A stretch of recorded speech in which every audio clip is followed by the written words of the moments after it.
ఇందు గలడు అందు లేడని సందేహం వలదు, ఎందెందు వెతికినా అంతటా గలడు అంటాడు ప్రహ్లాదుడు. అంటే ప్రతి అణువులో ప్రతి విషయంలో దేవుడున్నాడని. చివరికి గణితంలోనూ దేవుడున్నాడు. గణితంతో దేవుడు దొరుకుతాడు అంటే నమ్ముతారా? నమ్మి తీరాలి అంటున్నాడు సైంటిస్ట్. ఆ ఒక్క సూత్రం దేవుడి ఉనికి చెప్తుందంటున్నాడు.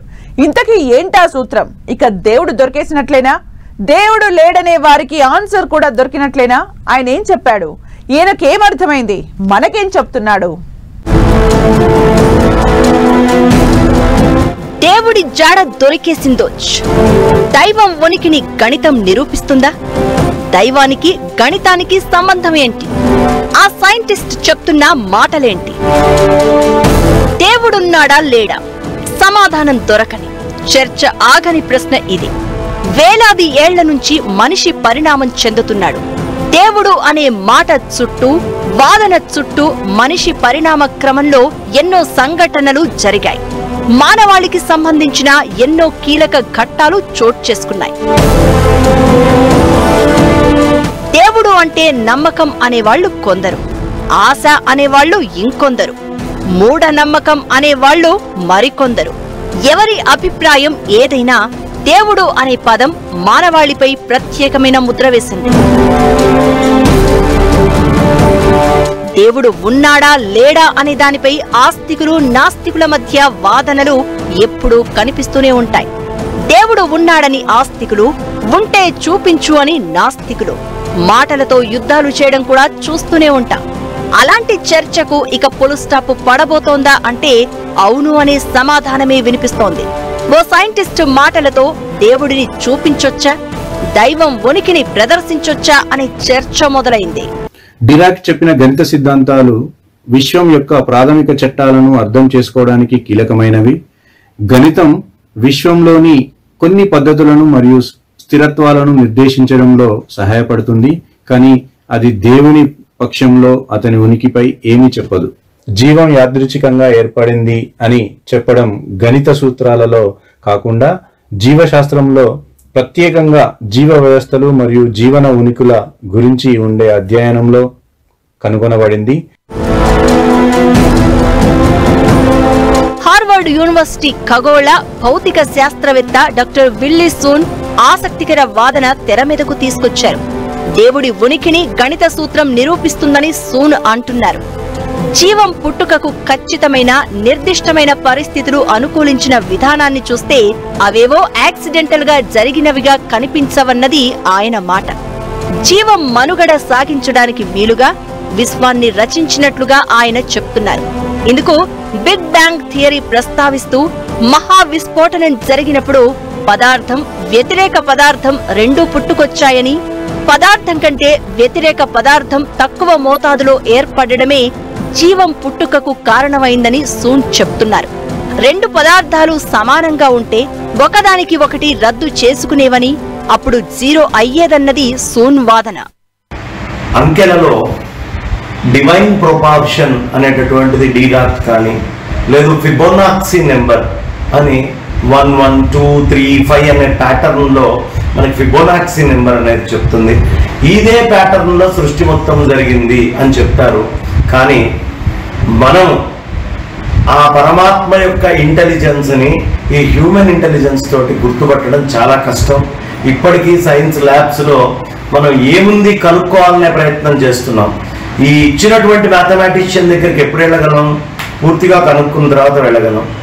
ప్రపంచాన్ని దేవుడే నడిపిస్తున్నాడా లేదా అన్న సంగతి పక్కన పెడితే, ఏదో శక్తి మాత్రం ఖచ్చితంగా ఈ ప్రపంచం వెనుక ఉంది అన్నది చాలా మంది అభిప్రాయం.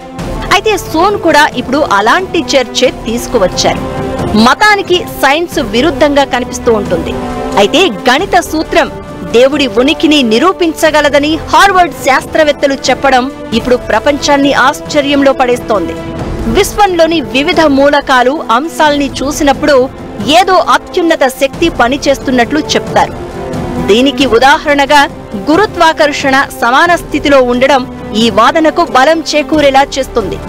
గురుత్వాకర్షణ శక్తి బలహీనంగా ఉంటే నక్షత్రాలు, నక్షత్ర మండలాలు, గ్రహాలు ఏర్పడేవి కాదు కదా. గురుత్వాకర్షణ శక్తి బలంగా ఉండే కృష్ణబిలంలో విశ్వం కుప్పకూలిపోయేది కదా అన్నది మరో ప్రశ్న. సూన్ చెప్తున్న మాటలు ఫేమస్ సైంటిస్ట్ డిరాక్ మాటలను గుర్తు చేస్తున్నాయి. దీంతో ఇప్పుడు ప్రపంచవ్యాప్తంగా కొత్త చర్చ జరుగుతోంది. సూన్ చెప్పిన మాటలకు డిరాక్ పరిశోధనలకు చాలా పోలికలు ఉన్నాయి. దీంతో ఇప్పుడు దేవుడు అనే మాట చుట్టూ మళ్లీ చర్చ మొదలైంది. దేవుడు లేకుండా ఇలా జరుగుతుందా, ఇదంతా జరుగుతుందా అని ఆస్తికులు వాదన మొదలుపెట్టారు. దేవుడు ఉన్నాడా లేడా, దైవం ఉనికిని అసలు గణితం ఎలా ప్రూవ్ చేస్తుంది? సూన్ మాటతో గుర్తుకు వస్తున్న డిరాక్ ఎవరు, ఆయనేం చెప్పారు, అసలు ఏం చేశారు? సూన్ వాదనతో ఇప్పుడు ప్రపంచ వ్యాప్తంగా వినిపిస్తున్న చర్చ ఏంటి? ఇద్దరి సంగతి సరే, స్టీఫెన్ హాకింగ్ చెప్పింది కూడా అదేనా? దేవుడు లేడు అనే వారికి ఇకపై ఆన్సర్ దొరికినట్లేనా?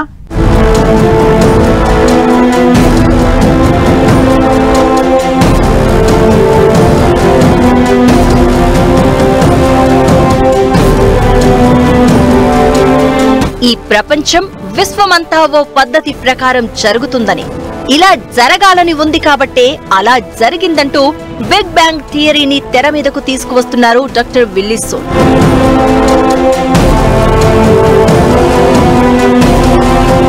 భౌతిక శాస్త్ర నియమాలు కూడా అలానే నడుస్తున్నాయని, అన్నీ కరెక్ట్ గా సెట్ చేసినట్టు ఉన్నాయన్నది ఆయన వాదన. ఇవన్నీ యాదృచ్ఛికంగా జరుగుతున్నాయంటే నమ్మశక్యంగా లేదని, దీని వెనుక ఏదో ఒక శక్తి ఉందని, అదే దేవుడు అని ఆయన గట్టిగా చెప్తున్నారు. దీనికోసం Cambridge university maths scientist Paul Dirac చెప్పిన ఫార్ములాను ఎగ్జాంపుల్ గా చూపిస్తున్నారు. నిజానికి 1963లోనే ఈ మిస్టరీపై పాల్ డిరాక్ స్వయంగా మాట్లాడారు. ప్రకృతి చాలా లోతైన, అందమైన, క్లిష్టమైన గణిత సూత్రాలను పాటిస్తుందని, విశ్వం నిర్మాణం ఇలా ఎందుకు ఉందో అర్థం కావడం లేదంటూ కామెంట్ చేశారు. దేవుడు గొప్ప గణిత శాస్త్రవేత్త అయి ఉంటాడని, అందుకే ఈ విశ్వాన్ని అంతా లెక్కలు వేసి క్రియేట్ చేసుంటాడని అన్నారు.